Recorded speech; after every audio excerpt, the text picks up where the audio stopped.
Praise the lord. అంతా బాగున్నారు కదా? మీకందరికీ మన ప్రభువైన యేసుక్రీస్తు ప్రస్తుత నామములో శుభములు కలుగును గాక.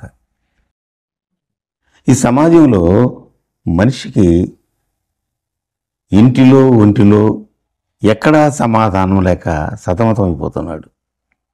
భవిష్యత్తు గురించినటువంటి భయము అతన్ని వెంటాడుతోంది.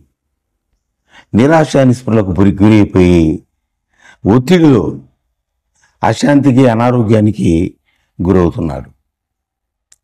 ఈ పరిస్థితుల నుంచి తప్పించడానికి కూడా మన ప్రభువు ఈ లోకానికి వచ్చాడన్న విషయాన్ని మనం మర్చిపోకూడదు.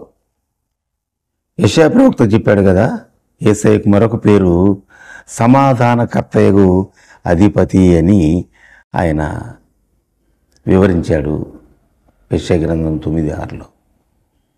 కనుక మనం మరొకసారి పాత నిబంధన గ్రంథంలోకి వెళితే న్యాయాధిపతుల గ్రంథము 6వ అధ్యాయం 24 వచ్చి కొంత చదువుకుంటే అక్కడ ఎన్నిక లేని గిద్యోనును ప్రభు తన ప్రజలైనటువంటి ఇశ్రాయేలును విడిపించడానికి ఎన్నుకున్నాడు.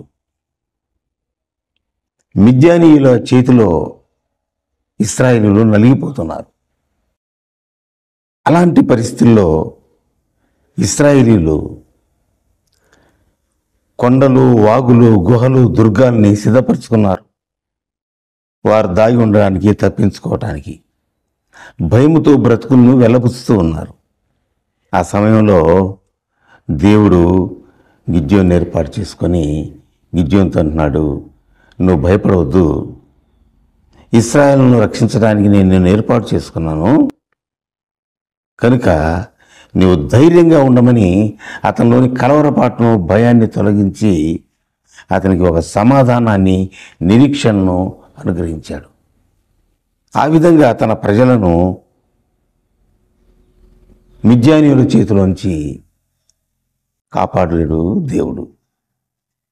ఈ ఉదయకాలంలో నీతో ఒక విషయం మాట్లాడాలనుకున్నాను.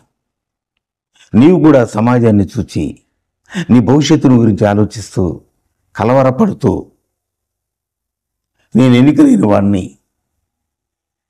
నా జీవితానికి ఇక మంచి భవిష్యత్తు లేదు అని ఒకరిని దిగులు పడుతున్నావేమో, భయపడుతున్నావేమో,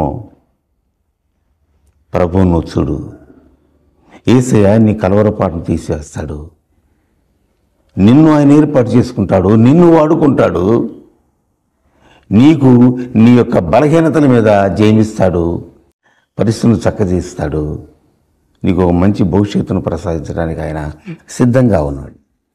అయితే నీవు పరిస్థితుల వైపు కాకుండా ప్రభు వైపు చూడు. ఆయన నీకు నెమ్మదిస్తాడు. అపోస్తలుడైన పౌలు అంటాడు ఫిలిప్పీ సంఘానికి రాస్తూ,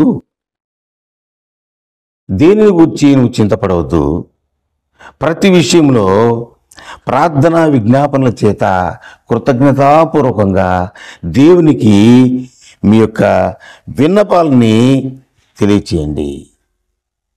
అప్పుడు సమస్త జ్ఞానముకు మించిన దేవుని యొక్క సమాధానము యేసుక్రీస్తు ద్వారా మన హృదయాలను, మీ హృదయాలను, మీ తలంపులను కావలి కాస్తుంది.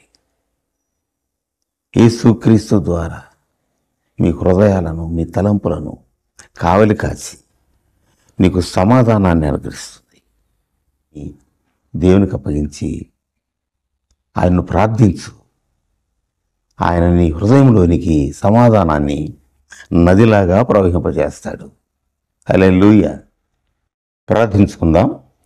సమాధానకర్తమైన మా ప్రభువా, ఈ వాక్యం వింటున్నటువంటి ఈ యొక్క బిడ్డలను, వారి హృదయంలోని భవిష్యత్తు గురించిన ఆందోళనను తొలగించి నీ నిత్య సమాధానంతో ఈ బిడ్డలను ఆశీర్వదించమని యేసు నామములో ప్రార్థిస్తున్నాను తండ్రి.